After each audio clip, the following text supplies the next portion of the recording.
Hello दोस्तों, नमस्कार। आज आपको अपने चैनल एग्जाम क्रैक में जो आगामी आने वाला बिहार दरोगा बहाली के लिए मॉडल सेट चलाया जा रहा है, जिसका कि सेट नंबर आज 7 का सलूशन कराया जा रहा है। कृपया वीडियो में लास्ट तक बने रहें, जिससे कि आपको आगामी आने वाले बहाली में और भी सभी एग्ज़ामों के लिए काफ़ी महत्वपूर्ण प्रश्न का सेट ये है, जो कि आपको बिहार पुलिस, बिहार दरोगा, बीपीएससी और भी सभी एग्ज़ाम के लिए महत्वपूर्ण है। आइए प्रश्नों को देखते हैं। इससे पहले 6 नंबर सेट तक कराया गया है। यदि नहीं देखे हैं तो प्ले लिस्ट में जा करके देख सकते हैं। प्रश्न संख्या 1 करा कि भारतीय राष्ट्रीय कांग्रेस का 27वां अधिवेशन किस स्थान पर हुआ था। तो 27वां अधिवेशन जो हुआ था वह बिहार में पहला अधिवेशन हुआ था, इसलिए यह काफ़ी महत्वपूर्ण हो जाता। और यह हुआ था आपको बांकीपुर, जो कि पटना में पड़ता है। यह हुआ था कब? तो 1912 ईस्वी में हुआ था। मद्रास महाजन सभा की स्थापना की गई थी कब? मद्रास महाजन सभा की स्थापना 1884 ईस्वी में की गई थी। भारतीय राष्ट्रीय कांग्रेस के प्रथम अधिवेशन में कितने प्रतिनिधि ने भाग लिया था? तो टोटल 72 प्रतिनिधि ने भाग लिया था। स्वतंत्र भारत के पहले भारतीय गवर्नर जनरल कौन थे? तो भारतीय गवर्नर जनरल पूछा इसलिए सी राजगोपालाचार्य हो जाएंगे। स्वतंत्र भारत के पहले गवर्नर जनरल पूछा जाएगा तो माउंटबेटन हो जाएगा। नेशनल काउंसिल ऑफ एजुकेशन की स्थापना कब हुई थी? नेशनल काउंसिल ऑफ एजुकेशन की स्थापना 15 अगस्त 1906 ईस्वी को किया गया था। असहयोग आंदोलन शुरू हुआ था किस वर्ष? असहयोग आंदोलन 1920 ईस्वी में हुआ था। चौरी चौरा कांड 1922 ईस्वी में हुआ था। राउलेट एक्ट 1919 ईस्वी में हुआ था। मॉन्टेगू चेम्सफोर्ड की रिपोर्ट है तो किससे है? ऑप्शन देख ले रहे हैं। तो इसका मॉन्टेगू चेम्सफोर्ड रिपोर्ट था, जिसकी भारत सरकार अधिनियम 1919 का आधार बना था। ऑप्शन हो जाएगा सी नंबर। 1909 को मार्ले मिंटो बोला जाता है। शेर ए पंजाब के नाम से किसे जाना जाता है? शेर ए पंजाब के नाम से जो मशहूर है वो लाला लाजपत राय है। इन्हें साइमन कमीशन के विरोध में लाठियों के प्रहार के कारण इनकी मृत्यु हो गई थी। गांधी इरविन समझौता कब हुए थे? गांधी इरविन समझौता हुए थे 5 मार्च 1931 ईस्वी को। ऑप्शन बी नंबर हो जाएगा।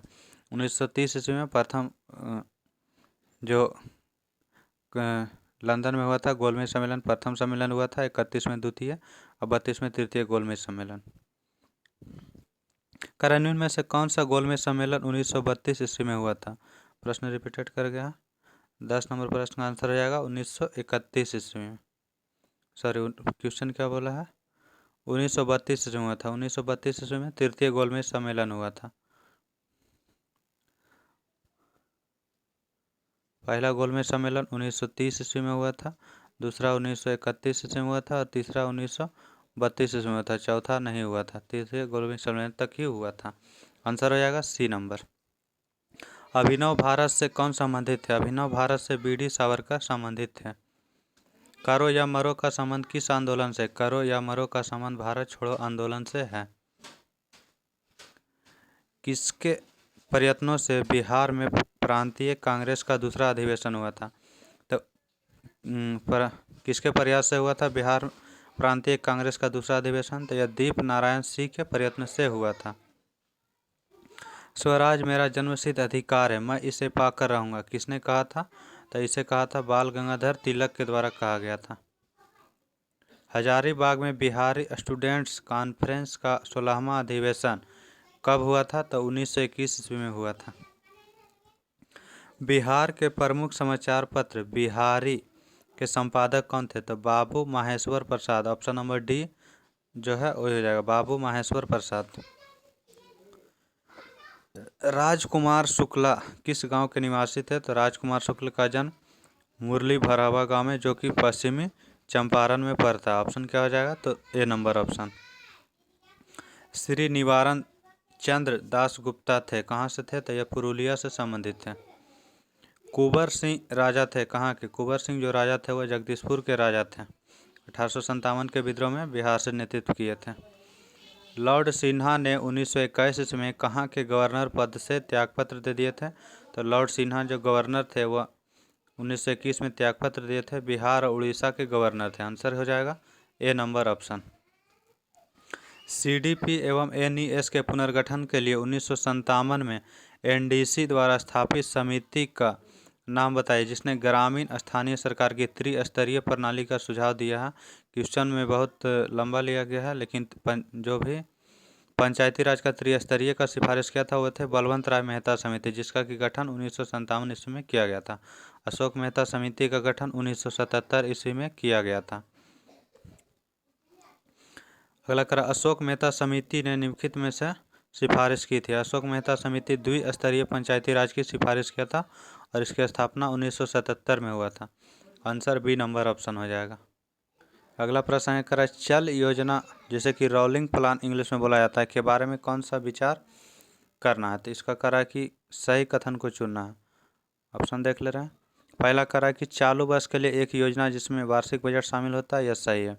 यह योजना 3, 4, 5 वर्षों के लिए रहता है, तो यह गलत है। यह अर्थव्यवस्था के आवश्यकता अनुसार प्रतिवर्ष संशोधित किया जाता है, तो यह सही है। 10, 15 अथवा 20 वर्षों के लिए होता है, तो यह गलत है। यह नीति आयोग के बारे में 10 वर्ष, 15 वर्ष, 20 वर्ष के लिए बनता है। तो आंसर हो जाएगा 1 और 3 सही। ऑप्शन देख ले रहे हैं। 1 और 3 ऑप्शन नंबर बी में है, जो कि बी आंसर हो जाएगा। भारत में योजना आयोग की स्थापना किस वर्ष हुई थी। योजना आयोग की स्थापना 1950 ईस्वी में किया गया था। अब योजना आयोग के स्थान पर नीति आयोग का गठन किया गया, जो कि नीति आयोग की घोषणा हुई थी 2014 ईस्वी में 15 अगस्त को, लेकिन इसका जो उद्घाटन हुआ, नीति आयोग अस्तित्व में आया 1 जनवरी 2015 ईस्वी को। पटना अंतर्राष्ट्रीय हवाई अड्डा निम्नलिखित में से सीधे जुड़ा हुआ किससे। यह काठमांडू नेपाल से भी जुड़ा हुआ है, नई दिल्ली से, कोलकाता, मुंबई, लखनऊ, बनारस, इस सभी जगह से जुड़ा हुआ है। ऑप्शन क्या हो जाएगा, तो ए नंबर हो जाएगा। बिहार में निम्नलिखित के द्वारा विमान सेवाएं उपलब्ध कराई जाती है। ऑप्शन देख ले रहे हैं। केवल इंडिया एयरलाइंस, ये नहीं, एयरलाइंस इंडियन एयरलाइंस तो सेवाएं देती है पटना में। केवल सहारा एयरलाइंस, ये भी नहीं। ऑप्शन हो जाएगा इंडियन एयरलाइंस, सहारा एयरलाइंस और नेपाल एयरलाइंस, ये तीनों चलती है। तो ऑप्शन क्या हो जाएगा, डी नंबर। अगला प्रश्न है, तकला मकान मरुस्थल किस देश में स्थित है। तकला मकान जो मरुस्थल है वह चीन में स्थित है। ऑप्शन क्या हो जाएगा, तो डी नंबर आंसर हो जाएगा। हिंद महासागर और लाल सागर को कौन सी जल संधि जोड़ती है। हिंद महासागर और लाल सागर को बाब अल मंदेव जल संधि जोड़ती है। 90 ईस्ट रिज कहाँ स्थित है। 90 ईस्ट रिज जो अवस्थित है वह हिंद महासागर में स्थित है। ऑप्शन हो जाएगा बी नंबर। बिहार की उस योजना का नाम बताएं जो निर्यातोन्मुखी इकाइयों की स्थापना के लिए अपेक्षित उच्च स्तरीय अवसंरचनात्मक सुविधाओं के निर्माण पर ध्यान देती है। तो यह हो जाएगा integrated infrastructural development, IIP short में इसका नाम है। आंसर हो जाएगा ए नंबर ऑप्शन। अगला प्रश्न संख्या कर रहा है कि सौर विकिरण निम्न में से किस परास में दिखता है। सौर विकिरण जो दिखता है 400 से 700 nm के बीच। ऑप्शन हो जाएगा बी नंबर। पौधे जो नमक युक्त मिट्टी में उगते हैं को क्या कहते हैं। नमक युक्त मिट्टी में जो उगते हैं उसे कहा जाता है हैलोफाइट। जीरोफाइट मरुस्थलीय क्षेत्र में उगते हैं। हाइड्रोफाइट जल में उगने वाले पौधे को कहा जाता है। पर्यावरण किससे बनता है। पर्यावरण जो बनता है वह जीवीय घटक, भू आकृति घटक से और अजैव घटक। आंसर हो जाएगा उपरोक्त सभी, डी नंबर। संवहनी वैस्कुलर पौधे में पानी ऊपर किससे जाता है। पानी जो ऊपर जाता है वह जाइलम टिश्यू के कारण जाता है। फ्लोएम के कारण भोजन पत्तियों से सभी भागों में पहुंचता है। अगला प्रश्न संख्या कह रहा है कि पौधे का कौन सा भाग फूल बनने का उद्दीपन ग्रहण करता है। फूल बनने का जो उद्दीपन ग्रहण करता है वह पर्ण हो जाएगा। ऑप्शन हो जाएगा सी नंबर। खनिज मिनरल क्या है। खनिज जो है द्रव, गैस, अकार्बनिक ठोस, ये सभी है। आंसर हो जाएगा उपरोक्त सभी। सहज प्रणाली का परिवर्धन निम्नलिखित में से कौन सा है। सहज प्रणाली का परिवर्धन जो है प्रणाली की स्वपेशी क्रिया। ऑप्शन क्या हो जाएगा, तो सी नंबर आंसर हो जाएगा। प्रणाली की स्वपोषी क्रिया। जीनेटिक्स निम्नलिखित में से किसका अध्ययन है। जीनेटिक्स जो अध्ययन है वह आनुवंशिकता और विचरण का। आंसर हो जाएगा डी नंबर ऑप्शन। मेंडल के आनुवंशिकता का सिद्धांत किस पर आधारित था। मेंडल के जो आनुवंशिकता का सिद्धांत आधारित था वह लैंगिक जनन पे आधारित था। ऑप्शन क्या हो जाएगा, तो सी नंबर आंसर हो जाएगा। भ्रूण किस में मिलता है। भ्रूण जो मिलता है वह बीज में मिलता है। आंसर क्या हो जाएगा, तो सी नंबर। दुमट्टी लोम मिट्टी में मिट्टी का कौन सा कण मिलता है। दुमट्टी लोम जो मिट्टी में मिट्टी का कण मिलता है वो होता है बालू कण, चिकना कण, पांसु कण। तो ऑप्शन क्या हो जाएगा, उपरोक्त सभी, डी नंबर ऑप्शन। एक ही प्रकार का परमाणु निम्न में से किसमें पाया जाता है। एक ही प्रकार का परमाणु जो है तत्व में पाया जाता है। यौगिक में मिश्रण रहता है, खनिज भी मिश्रण में भी मिश्रण हो जाएगा, तत्व में केवल एक ही प्रकार के परमाणु पाया जाता है। दो तत्वों के निश्चित अनुपात में मिलाने से यौगिक बनता है। पौधे में सबसे अधिक पानी किस मिट्टी में मिलता है? तो पौधे को सबसे अधिक पानी जो मिलता है वह बलुई मिट्टी में मिलता है। ऑप्शन क्या हो जाएगा? तो सी नंबर ऑप्शन हो जाएगा, बलुई मिट्टी सी नंबर ऑप्शन में है। अगला प्रश्न क्या कह रहा है कि किस मिट्टी में केशिका कैपिलरी सबसे अधिक प्रभावशाली होते हैं? केशिका जो कि कैपिलरी बोला जाता है वह सबसे अधिक प्रभावशाली होती है, तो वह होती है आपको चिकनी मिट्टी में। ऑप्शन क्या हो जाएगा? तो ए नंबर ऑप्शन हो जाएगा 44 का। प्रकाश संश्लेषण होता है किसमें? प्रकाश संश्लेषण जो होता है वह केवल क्लोरोप्लास्ट में ही होता है। ऑप्शन नंबर सी हो जाएगा आंसर। अगला कह रहा है महाद्वीप अलग कैसे हुए? महाद्वीप जो अलग हुए हैं विवर्तनिक क्रिया के द्वारा अलग हुए हैं। ऑप्शन हो जाएगा क्या? तो बी नंबर आंसर हो जाएगा। अगला प्रश्न है 47 नंबर का रहा है कि निम्नलिखित में से कौन सा सौर मंडल का भाग नहीं? सौर मंडल में जो आता है क्षुद्र ग्रह, धूमकेतु ग्रह, उपग्रह आता है, लेकिन निहारिका जो है सौर मंडल का भाग नहीं। आंसर हो जाएगा डी नंबर ऑप्शन। खाने का नमक किससे बनता है? खाने का नमक जो बनता है मजबूत अम्ल और मजबूत क्षार के द्वारा बनता है। आंसर हो जाएगा बी नंबर ऑप्शन। लैंगिक जनन से आनुवंशिक विचरण कैसे होता है? लैंगिक जनन के द्वारा आनुवंशिक विचरण जो होता है वह जीन के मिश्रण सफलिंग से होता है। आंसर क्या हो जाएगा? जीन के मिश्रण सफलिंग, ऑप्शन नंबर जो कि सी में है। ऑप्शन क्या हो जाएगा? सॉरी, लैंगिक जनन से आनुवंशिक विचरण कैसे होता है? तो इसका होता है जीन के सम्मिश्रण से, क्रोमोजोम में बदलाव से, जीन के मिश्रण। उपरोक्त सभी आंसर हो जाएगा डी नंबर ऑप्शन हो जाएगा। अरब सागर के पानी का औसतन खारापन कितना है? तो अरब सागर का जो पानी का खारापन है औसतन 35 पीपीटी है। आंसर हो जाएगा बी नंबर। निम्नलिखित में से कौन सा शहर किसी देश की राजधानी नहीं है? कैनबरा ऑस्ट्रिया की राजधानी है, वेलिंगटन न्यूजीलैंड की राजधानी है, रियाद सऊदी अरब की राजधानी है, सऊदी अरब अमीरात की राजधानी है।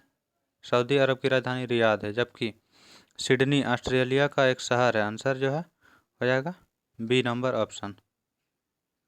इस प्रश्न 51 नंबर प्रश्न का आंसर जो हो जाएगा आपको कैनबरा जो है ऑस्ट्रेलिया की राजधानी है और यह दूसरी सबसे बड़ी शहर है। सिडनी जो है ऑस्ट्रेलिया का एक शहर है, वेलिंगटन न्यूजीलैंड की राजधानी है, रियाद सऊदी अरब की राजधानी है, ना कि सऊदी अरब अमीरात की। आंसर हो जाएगा यहाँ पे बी नंबर ऑप्शन।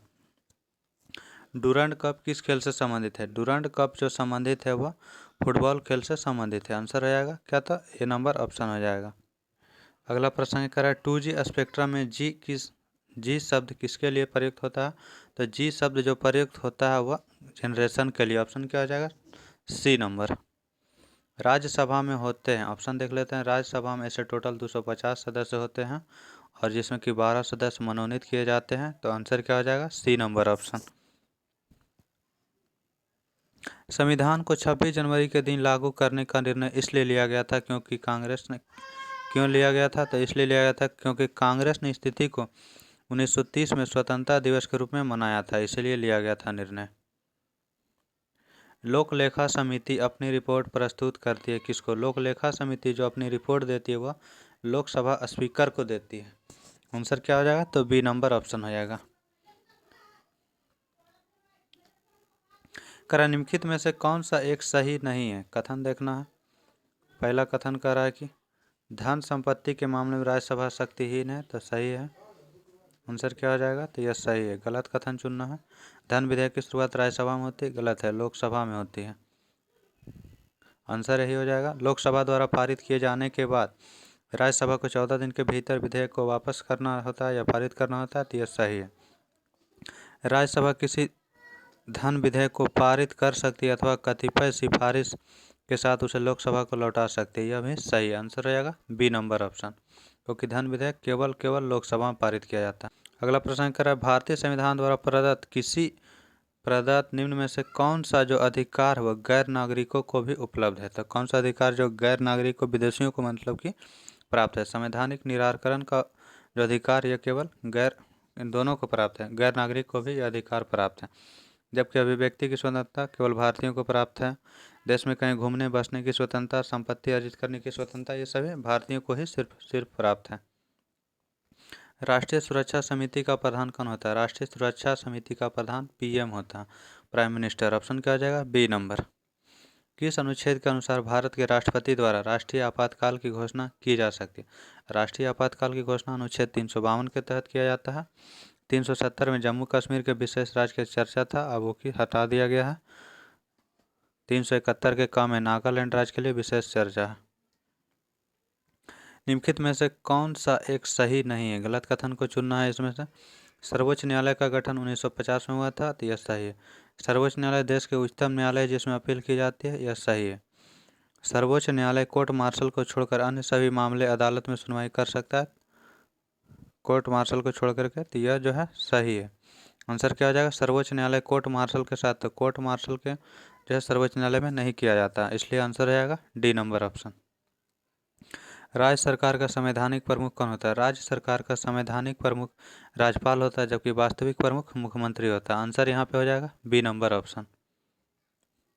निम्न में से कौन सा शहर गंगा नदी किनारे स्थित नहीं? गंगा नदी के किनारे पर नहीं स्थित है, तो आंसर हो जाएगा यहाँ पे फतेहपुर, भागलपुर और कानपुर, ये सभी गंगा नदी पर है। उत्तर काशी जो है भागीरथी नदी के तट पर स्थित है, इसलिए आंसर हो जाएगा यहाँ पे सी नंबर। निम्न में से कौन सा एक मानव अधिकार भारतीय संविधान के अंतर्गत मौलिक अधिकार भी है? तो ऑप्शन देख ले रहे हैं। सूचना का अधिकार, काम का अधिकार, ये नहीं है मौलिक अधिकार में। अगला ऑप्शन शिक्षा का अधिकार जो है मौलिक अधिकार में भी है, तो आंसर क्या हो जाएगा? C number. काहिरा का समय ग्रीनविच से 2 घंटा आगे है, अतः यह स्थित है कहाँ? तो यह स्थित हो जाएगा आपको 30 डिग्री पूर्वी देशांतर पर, क्योंकि समय आगे रहेगा तो पूर्व की ओर रहेगा, और 4 मिनट होता है 1 डिग्री होता है, 1 घंटा में 15 डिग्री होता है, 2 घंटा आ गया तो 30 डिग्री पूर्वी देशांतर पर हो जाएगा। अंतर्राष्ट्रीय न्यायालय का मुख्यालय कहाँ? अंतर्राष्ट्रीय न्यायालय का मुख्यालय नीदरलैंड के द हेग में स्थित है। भारत में किस तरह की अर्थव्यवस्था है? भारत जो है समाजवादी और पूंजीवादी दोनों, तो उसे मिश्रित कहा जाता है, तो आंसर रहेगा मिश्रित अर्थव्यवस्था। कुरियर सेवा से प्रतिस्पर्धा के लिए भारतीय डाक विभाग ने दूरस्थ डाक सेवा का इंग्लिश में होता है स्पीड पोस्ट सेवा, तो स्पीड पोस्ट सेवा का आरंभ कब किया था? तो 1986 ईस्वी में। कौन सा दिन डायबिटीज दिवस के रूप में मनाया जाता है? डायबिटीज दिवस के दिन में 14 नवंबर को मनाया जाता है, जबकि 14 सितंबर को राष्ट्रीय हिंदी दिवस मनाया जाता है। विश्व हिंदी दिवस 10 जनवरी को मनाया जाता है। मनुष्य के शरीर में पैर की हड्डी होती है, पैर की हड्डी जो होती है वह खोखली होती है। निम्नलिखित में से कौन सा शहर राष्ट्रीय राजमार्ग NH2 पर स्थित नहीं है? औरंगाबाद, सासाराम, मोहनिया, ये सभी जो है डोभी के रास्ते गुजरता है, ये सभी स्थित है, जबकि पटना नहीं अवस्थित है NH2 पर। अगला प्रश्न करा, कांग्रेस ने स्वराज प्रस्ताव पर 1905 में पारित किया था, प्रस्ताव का उद्देश्य क्या था? प्रस्ताव का उद्देश्य था स्वशासन सुनिश्चित करना। ऑप्शन क्या हो जाएगा? तो बी नंबर ऑप्शन हो जाएगा 72 का। अगला प्रश्न करा है कि प्रांतीय सरकारों का गठन निम्नलिखित में से किस अधिनियम के तहत किया गया था? प्रांतीय सरकारों का गठन जो किया गया था वह 1935 के भारत शासन अधिनियम में किया गया था। प्रांत में शासन लगाया गया था और केंद्र में द्वैध शासन चालू किया गया था। भारतीय संविधान में शामिल है, कितना शामिल था? तो 395 अनुच्छेद, 22 भाग और 12 अनुसूचियाँ शामिल हैं। भारतीय संविधान में संशोधन करके शिक्षा का अधिकार कब जोड़ा गया था? शिक्षा का अधिकार 1 अप्रैल 2010 ईस्वी को जोड़ा गया था। आंसर क्या हो जाएगा? तो ए नंबर ऑप्शन हो जाएगा। अगला प्रश्न क्या है, विश्व में सबसे अधिक कोयला का उत्पादन करने वाला देश कौन सा है? विश्व में सबसे अधिक कोयला का उत्पादन चीन में किया जाता है। आंसर क्या हो जाएगा? तो सी नंबर ऑप्शन। बलन क्रिया किसका परिणाम है? बलन क्रिया का परिणाम जो हो जाएगा पर्वत निर्माणकारी बल का। ऑप्शन क्या हो जाएगा? तो सी नंबर ऑप्शन। अमृतसर एवं शिमला लगभग एक ही अक्षांश पर स्थित है, परंतु उनकी जलवायु में भिन्नता का कारण है, उनकी जलवायु में भिन्नता का मुख्य कारण उनकी दोनों के ऊंचाइयों में भिन्नता है। अंटार्कटिका में भारत के तृतीय शोध केंद्र का नाम क्या है? अंटार्कटिका में जो पहला शोध था उसका नाम था दक्षिणी गंगोत्री, पहला शोध था जिसका नाम दक्षिणी गंगोत्री था, दूसरा का नाम था मैत्री और तीसरा का नाम है भारती। तो आंसर हो जाएगा 79 का ए नंबर ऑप्शन। अगला प्रश्न है 80 नंबर का रहा कि भारतीय कोयला उद्योग के निम्नलिखित समस्याओं पर विचार करना है। तो इसमें कह रहा है क्या, सही कथन को चुनना है। सही कथन को चुनना है। निम्न कोटि का कोयला एवं कोयला संचलन में बाधा, यह सही है। धुलाई संस्थानों की उपयोग क्षमता में कमी, यह भी सही है। कोकिंग कोयला के आयात पर बढ़ती निर्भरता, यह भी सही है। कार्य संचालन कीमतें, यह भी सही है। तो आंसर क्या हो जाएगा, सभी ऑप्शन देख ले रहे हैं, 1 2 3 4 सभी ऑप्शन नंबर बी में है। निम्नलिखित में से कौन सा एक हड़प्पा का बंदरगाह था। हड़प्पा का बंदरगाह जो था वह लोथल था, जो कि गुजरात में भोगवा नदी के तट पर स्थित है। गुप्त सम्राट जिसने हुनों को पराजित किया था, हुनों को जो पराजित किए थे वो थे स्कंदगुप्त। ऑप्शन नंबर हो जाएगा सी नंबर। कल्हन की पुस्तक का नाम क्या है। कल्हन के पुस्तक का नाम राजतरंगिणी है, जिसमें कश्मीर के इतिहास का वर्णन है। इसमें टोटल 8 तरंग हैं। अर्थशास्त्र के लेखक कौटिल्य है, जबकि इंडिका के लेखक मेगास्थनीज है। किस अभिलेख में रुद्रदामन प्रथम की विभिन्न उपलब्धियां वर्णित है। आंसर देख लेते हैं। तो जूनागढ़ अभिलेख में जो है रुद्रदामन की वर्णन है, तो आंसर हो जाएगा ए नंबर। नासिक अभिलेख गौतमी सतकर्णी से संबंधित है। गुलाम वंश का प्रथम शासक कौन था। गुलाम वंश का प्रथम शासक कुतुबुद्दीन ऐबक था। कुतुबुद्दीन के बाद कुतुबुद्दीन का गुलाम इल्तुतमिश था। अलाउद्दीन खिलजी के आक्रमण के समय देवगिरी का शासक कौन था। तो देवगिरी का शासक रामचंद्र देव था। आंसर हो जाएगा बी नंबर ऑप्शन। निम्न में से किस मुस्लिम शासक ने तीर्थ यात्रा कर समाप्त किया था। तो तीर्थ यात्रा कर 1563 ईस्वी में अकबर के द्वारा समाप्त किया गया था। आंसर हो जाएगा D number option. Firoz Tughlaq द्वारा स्थापित दारुल सफा क्या था। फिरोज तुगलक द्वारा स्थापित दारुल सफा जो था यह एक खैराती अस्पताल था। आंसर हो जाएगा बी नंबर ऑप्शन। अस्थाई बंदोबस्त किसके साथ किया गया था। अस्थाई बंदोबस्त जो किया गया था वह जमींदारों के साथ किया गया था। अस्थाई बंदोबस्त कॉर्नवालिस के द्वारा लागू किया गया था 1893 ईस्वी में, 1793 में। प्रार्थना समाज के संस्थापक कौन थे। तो आत्मा राम पांडुरंग थे। भारतीय पुनर्जागरण आंदोलन के पिता थे कौन। भारतीय पुनर्जागरण आंदोलन के पिता राजा राम मोहन राय को कहा जाता है। स्वराज दल की स्थापना किसने की थी। स्वराज दल की स्थापना चित्तरंजन दास एवं मोतीलाल नेहरू के द्वारा 1923 ईस्वी में किया गया था। आंसर क्या हो जाएगा डी नंबर। थियोसॉफिकल सोसाइटी की स्थापना किसने की थी। तो मैडम HP ब्लाडबस्की एवं कर्नल अलकाट के द्वारा किया गया था। आंसर हो जाएगा ऑप्शन नंबर ए। निम्नलिखित में से कौन सी पुस्तक बाल गंगाधर तिलक ने लिखी थी। बाल गंगाधर तिलक के द्वारा लिखा गया पुस्तक ऑप्शन के अकॉर्डिंग गीता रहस्य हो जाएगा। इंडिया इन ट्रांजिशन के लेखक MN राय है। गोखले माई पॉलिटिकल गुरु के MK गांधी हो जाएगा। डिस्कवरी ऑफ माई इंडिया के JL नेहरू हो जाएगा। तब कोई प्रतिक्रिया नहीं होती है जब भाप गुजरती है ऊपर से, भाप के ऊपर से क्या गुजरेगी, एल्युमिनियम के ऊपर से भाप गुजरेगा तो कोई भी प्रतिक्रिया नहीं होगा। वैज्ञानिक इवान पावलोव किस क्षेत्र में अपने कार्यों के लिए जाने जाते थे। या प्रायोगिक मनोविज्ञान के क्षेत्र में के लिए जाने जाते हैं। आंसर हो जाएगा डी नंबर ऑप्शन। एम्फीबिया बताता है क्या। एम्फीबिया उसे कहते हैं जो कि जल स्थल दोनों में निवास करता है, उभयचर को। तो आंसर हो जाएगा D number option. Simon commission पहली बार भारत आया था 1928 ईस्वी में और इसका गठन हुआ था 1927 ईस्वी में लंदन में, लेकिन भारत आया था 1928 में। साइमन कमीशन के विरोध में ही लाला लाजपत राय को लाठियों से पिटाई के दौरान मृत्यु हो गया था। अजातशत्रु के वंश का नाम क्या। अजातशत्रु जो थे वह हर्यक वंश के शासक था। तृतीय बौद्ध सभा किस स्थान पर बुलाई गई थी। बौद्ध संगीति टोटल 4 हुआ था। प्रथम राजगीर में हुआ था, दूसरा वैशाली में हुआ था और तीसरा पाटलिपुत्रा में हुआ था और चौथा कुंडलवन कश्मीर में हुआ था। आंसर यहाँ पे डी नंबर ऑप्शन हो जाएगा। आज के सेट का लास्ट प्रश्न था और आगे इसका सेट जल्द ही लाया जाएगा। वीडियो देखने के लिए थैंक यू, धन्यवाद। अपने दोस्तों में शेयर करते रहें।